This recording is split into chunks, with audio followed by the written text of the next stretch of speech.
Believe it or not, it's better tasting than Michelle Obama's dick. Who has a dick, by the way? Big Mike. Does Michelle Obama have a dick? Oh, yeah.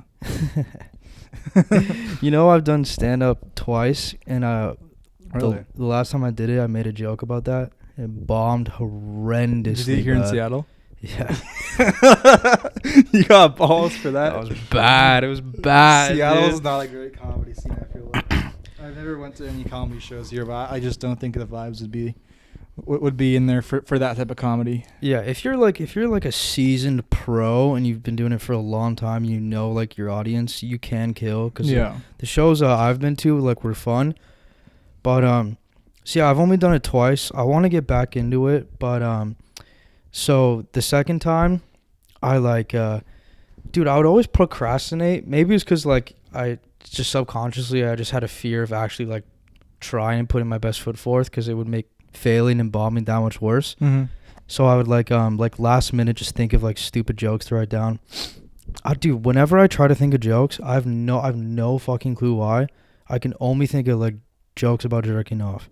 It's just where my mind goes. I can't even explain it. But fucking, dude, so I was at a bar in Seattle called 4B's, and fucking, so I did a joke about how like I always want to jack off when I'm hungover, which is the worst because your head's throbbing, and once you like start to get it up, your head starts throbbing like crazy. So I did a joke about how like I was like, you know, fucking just like pushing through the headache to like get the nut out. Ejaculate, yeah. And then like I didn't realize my dad was like watching me because he came in the door. What? Wait, you just standing there? Yeah. He didn't just like leave? The thing is, bro, this never actually happened. I just thought it was like a funny. Oh, okay. I just thought it was a funny conclusion to the joke, which I think a lot of comedians do. Mm-hmm. I think a lot like they're like, oh, this is a funny story, but like it'd be funnier if this. If this happened. Yeah. And then like if 90% of it's true, who gives a fuck if the last 10% to like finish the joke out is like bullshit. Well, it also makes like a funny punchline, you know. Yeah, no, true. So I did that.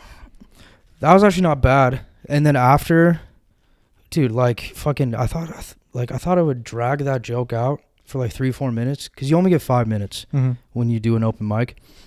So I thought I could drag that joke out for like 3-4 minutes, but I was so nervous. I was like just trying to get through it. So I was only like 1 to 2 minutes. And then I was like, oh fuck, I have a couple minutes left. So I only did that, like, you know, did that joke. What got a really big laugh was I like went through my notes and I was like, let's see, what else do I have? Like, jacked off, dad found me, relationship was never the same. Like I did that, and like everyone, like, it got a good laugh. So that felt good. But then I was like, so retarded. Fucking at my notes, I write them down. I have like a tiny little like note journal that I just write it on, sort of like this, but way smaller and shittier. At the end, I just wrote Michelle Obama, and I was like, oh my god. I mean, I have nothing else, so it's either get off stage or fucking do this joke. And I didn't write the whole joke out. I just wrote Michelle Obama. But obviously, like at the time, so you just winged it. I mean, I had like a rough outline in my head of what the joke was. So at the time, I've been seeing loads of podcast clips online of comedians talking about if Michelle Obama's a man. And so then oh my god. So I did the joke where it was like I was pretending to be Michelle Obama, like with a man's voice, like talking to the people. And after a whole day of talking to people, she goes into the White House and just rips the tape, holding her dick and balls up, like sits on the chair and is like, oh, Barack, I don't know if I can do this anymore.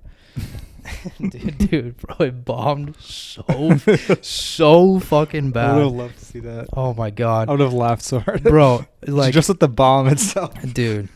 The thing is, like, bombing is like funny. Yeah. Like don't get me wrong, it does suck, but like it is like funny. Some of my favorite things to do are listen to comedians talk about like their worst bombs, because it's just like, you know, it's just like funny. So 98% of people were kind of like, you know, like that. Dude, one woman at the front was staring at me like I was a fucking psycho, bro. She was like just staring at me like that. You should have been like, yo, you got one too. It's like this one hit too close to home for you. Speaking of women that are actually men, Miss, can you stop staring at me? Oh, I'm sorry. The thing is, the thing is, in hindsight, you can think of funny shit, but you are not coming up with that on the stage. Yeah, exactly. Dude. It's kind of like when you get roasted and you're like thinking of like comebacks in the shower later, and you're like, Oh "Fuck, my I should have said that." Dude. Yeah, I mean, like, even if you are sharp, like, dude, stand-up is so hard. Yeah, it's definitely like one of the. It takes like decades to actually get really good at it.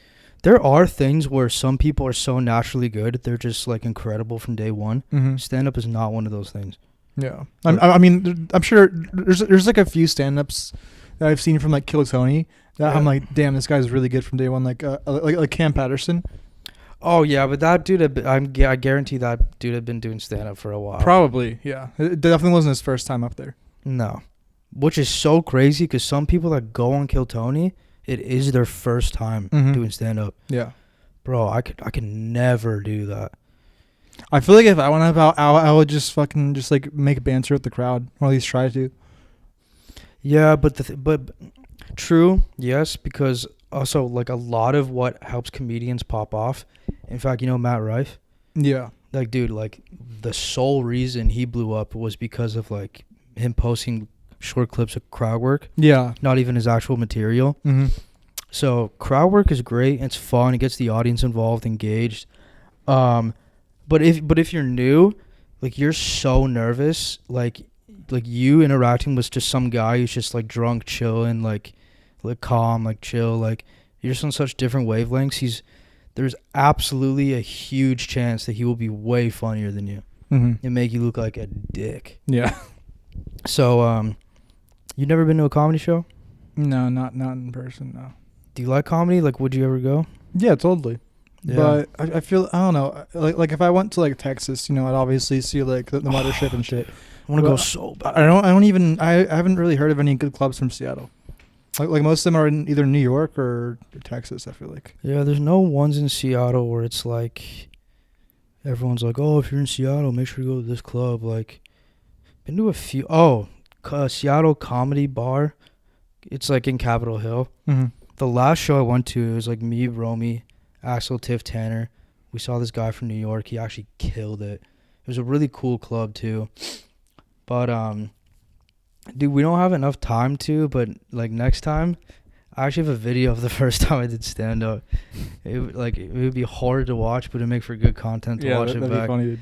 In fact, every now and then, I'm like looking for something on my camera roll, and I scroll by it, and I'm like, oh my god, I cannot believe I actually filmed that. It would have been funny too if I'd filmed the second time, but I just didn't for some reason.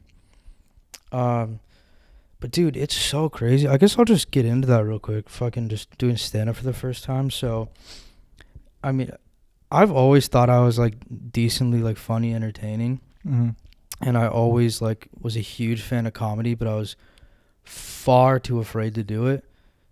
Also, do it like alone, like go by myself. So this dude I went to high school with started posting like pictures of him like doing stand-up.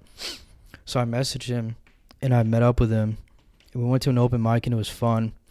There's a lot of weird fucking people that go to these things, dude. Oh, I bet. Like actual in Capitol Hill? Yeah. Yeah, well, just everywhere too. I mean, like any part of the world, people that go to open mics are for the most part just weirdos, man. Like in what sense? They're just like they're just like people that didn't take their meds, that are just narcissists that just want to have a microphone and just say crazy shit. Oh, you mean people that go up on stage? Get attention. Oh, attention. Yeah. Well, that's same with the internet too. Yeah, I mean, like you got to be crazy to grind for multiple years without getting any results. Yeah, dude. Open mics are a physical representation of the internet. Mm-hmm. And so yeah, dude, it's crazy, bro. Fucking so I went to an open mic once.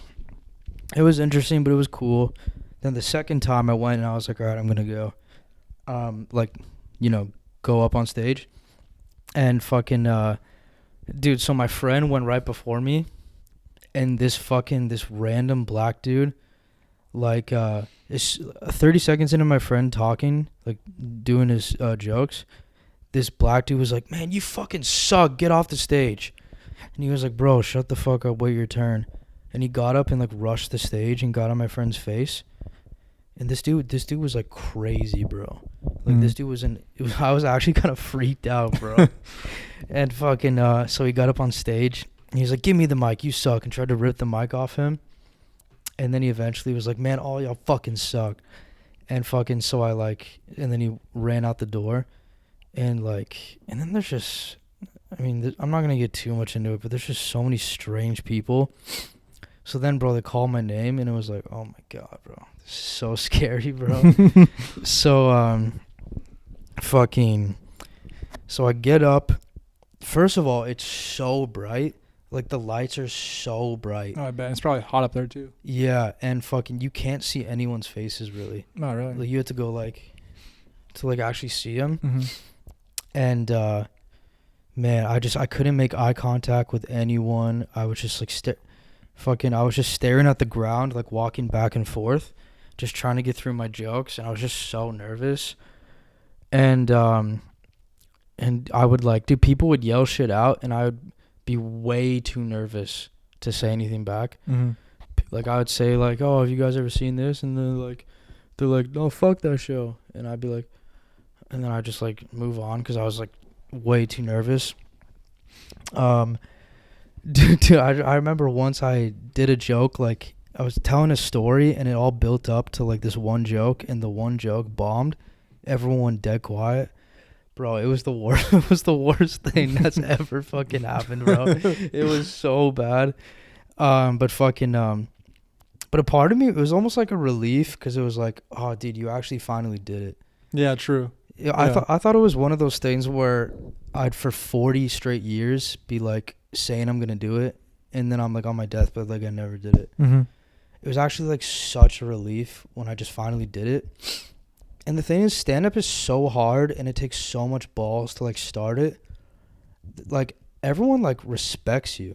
Yeah. Even if you bomb like really bad, people respect you. Like people come up to me and they're like, dude, I know it was your first time, but like, dude, seriously, congratulations, bro. Like I'm happy for you. No, it takes a lot of balls. Like especially like I know we can talk shit on the internet, but like in person in front of people you can see, it's totally different. Yeah, and then especially when someone's like so new and so nervous they're doing it anyway, you can't help but respect that. Mm-hmm. And dude, I shouldn't say there's only weirdos. There's a lot of really cool people too. Yeah. So, but it's either one or the other. There's no like, It's either, oh, you're really fucking cool, like a solid dude, or you're a fucking psycho. Mm-hmm. Like, they're interesting fucking places. In fact, like I've told Romy and Axel I've done it, and they were like, oh, we should like get the whole group together and go watch you do it. And I'm like, that is absolutely never gonna happen. I would love to see that. That is dude, if you go up and we're out there as a group, I'll go up with you, man. Misha, I love you, but respectfully, that is never going to happen, bro. Really? Why not? Dude, just cause, bro, like, it's just that other added element of pressure, like all these people that actually know me are watching. Yeah, but we're gonna support you. We're gonna laugh no matter what. I know. We're gonna get the crowd going, bro. I understand that, but it's like it's gonna be like a bomb, super quiet, and then we're just gonna bust out laughing in the back, and everyone's gonna laugh too. No, that's worse because it's a sarcastic laugh. No, it's a laugh because the bomb was so bad. No, because it's like it's bad. It's bad enough when it's either all pity, but if like it's not 80% pity and then 20% like, oh, ha, yeah, funny, huh? Like, bro, like, so it's a combination of like pity, like feeling bad, and people making fun of you. Right. Dude, I mean, okay, obviously, like, they all follow you though. I don't give a fuck. Obviously, it's a lot different for me because I'm doing it. Like, in fact, it would probably be the same. Like, if you were doing stand-up, you would be self-conscious, but I'd be like, no, dude, like, not at all. Like, it's just in your head. And the thing about stand-up is, like, it's just repetition. There's no secret, bro. Mm-hmm. Like, there's no secret. Like, you'd have to just do it just over and over and over and over again. Yeah. The last time I did it was took a lot of things. The last time I did it was in May. So it's been a while. Fucking, I just got super busy because I got this job as a driver, but I was still doing, like, my side job, couch flipping. And I was just doing other shit, so I got just really busy, and I kind of even just forgot about it. Like, I stopped writing jokes at all. But I want to get back into it, even like, because I obviously just want to do stand-up because it's like fun, I like it, and I want to get better at it. But I also just want to like become friends with like comedians Mm-hmm. because I feel like my personality, like I'm a little like I don't know. Sometimes I feel like I'm a little like weird, and I feel like I stand out. Like, dude, the whole friend group seemed like so normal, and I feel like kind of different from you guys, low key. I mean, I don't know.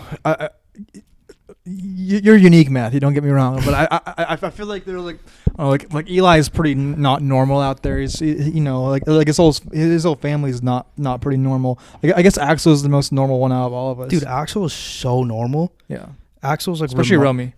Yeah, Romy's very Peak normie. They're both just normal as shit. Yeah. So it's kind of interesting. Like when I'm around them, they're just so normal. I'm like, oh, let's go do this, and they're like, why on earth will we do that? I'm like, oh, it'll be fun. Yeah. Like, whatever, fuck you guys. And like, yeah, they're just remarkably like normal, and I feel like pretty different from them. Obviously, like I love them and I get along good with them, Mm-hmm. but at the same time, I feel like different. I almost kind of feel like I want to just like make friends with comedians because I almost feel like I would just kind of fit in. Yeah, maybe. I mean, I've heard comedians are pretty fucked up people, just in general. 100%. Got fucked up lives. Oh yeah, Because a lot of comedy comes from pain. dude, that's the essence of comedy. Yeah. Like if you really get down to brass tacks and dissect like the root of why any joke you ever hear is funny, it's at the expense of someone out there. Yeah, definitely. You know, like a lot of and then a large majority of it is just like I'm blanking, like when you make fun of yourself. Yeah. Self-deprecating. Yeah. Yeah, so yeah, comedy is like turning a bad thing into a good thing. I mean, dude, fucking like when I talk about like jerking off when I'm hungover, bro, that means that I got blacked out drunk and didn't get any pussy, so I'm having to jack off. Like that's a bad thing. That's a negative. Right. And I'm like I'm trying to make light of that like a joke. Mm-hmm. So if you really think about it, the essence and root cause of any sort of like joke or something that's funny, it's like from a bad thing. Yeah. Yeah. And like if like that's why this whole like people getting canceled for certain jokes, like all jokes affect someone to some degree. Yeah, for sure. You know what I mean? Yeah. I mean, I think the whole cancellation thing is really just like, I feel like nowadays it basically doesn't even mean anything. Like, no one gives a fuck. Yeah. I mean, don't get me wrong. In fact, have you heard of Shane Gillis? Yeah. Shane, yeah. Yeah, he is funny enough where he would have blown up regardless eventually, but his career, everyone heard of him for getting fired from SNL. Mm-hmm. I don't know if you know the story. Yeah. I mean, I remember watching his first Joe Rogan podcast. Like, I'm pretty sure that's how I learned about him. Yeah, fucking, I don't really watch SNL that much, but I just heard like new comedian Shane Gillis fired before ever like making an appearance on the show for like old like racist Asian jokes. Is that what it was? Yeah, so yeah, they were just making like harmless Asian jokes. They were so harmless, bro. They weren't bad. Was it so harmless? Dude, like you wouldn't they were just so mild and fucking. And we'll wrap up shortly, but I guess just this last sort of like tidbit talking about cancel culture. So obviously people like Shane, so people like him actually got affected from cancel culture. Like a lot of people that are like, oh, like I'm canceled. Like, no, it's just like a week or two of a backlash and negative comments, and then you're fine. Yeah. Like it's not gonna actually like there's only a few things you can really do that get you like fucking like blackballed from everything, which is like stuff with kids. Yep. Or raping a bunch of people. Bill Cosby. And maybe killing people. Depends on who you kill. You know. That's pretty much it. Like those are the big dogs right there. there. The three deadly sins. Murder, rape, and pedophilia. Yeah. Yeah. And then obviously some people don't do anything remotely as bad as those things. No, like being a racist, I feel like it used to be a big deal, but nobody gives a fuck anymore. Yeah, racism's kind of awesome. It kind of fell off, yeah. It's kind of, I think it's making a comeback. No, it's definitely, yeah. It's fell off in terms of like people giving a fuck. Yeah, I mean, I don't know. I mean, honestly, I think because everybody's racist to some extent. 100%, bro. Or It just doesn't has matter who, like, even if it's not against, like, black people, like, that's like a common stereotype. Like, people can just hate Indians because they fucking smell like curry, mine is Asians and driving. Yeah, I'm That's a fact. That's not even a stereotype. That's a fact. I remember, I don't know if this is a Theo Von joke or a Shane joke, but yeah, I think it's a Theo Von joke where he says, like, he has racial hangups. So if he picks up the phone and it's Indian, he hangs up. Damn. I should start doing that, bro, because I'm sick of talking to Indians on the phone. Oh my god. Hello, sir. I'm Indian. Please help me. Dude, I remember once I was trying to buy like a dining table for the new place, the one you see in the kitchen. Yeah. And so I was messaging the Indian dude on Facebook, and he was like, hey, here's my number, call me. And I was like, dude, oh my god, this is not gonna go down well. Fucking, I was like, dude, can we just message here? And he was like, oh, I'm driving, can you call me? And I was like, fucking jeez, okay. Called the cunt, and he was like, hello, yeah, the table is it's available, but you had to come like the night. And I'm like, dude, what? Can you please just message me, bro? Yeah. This is outrageous, bro. Yeah. Thanks for watching and hope you enjoyed that clip from the Doe Show. Be sure to check out another clip or check out the full episode. Peace out, bitches.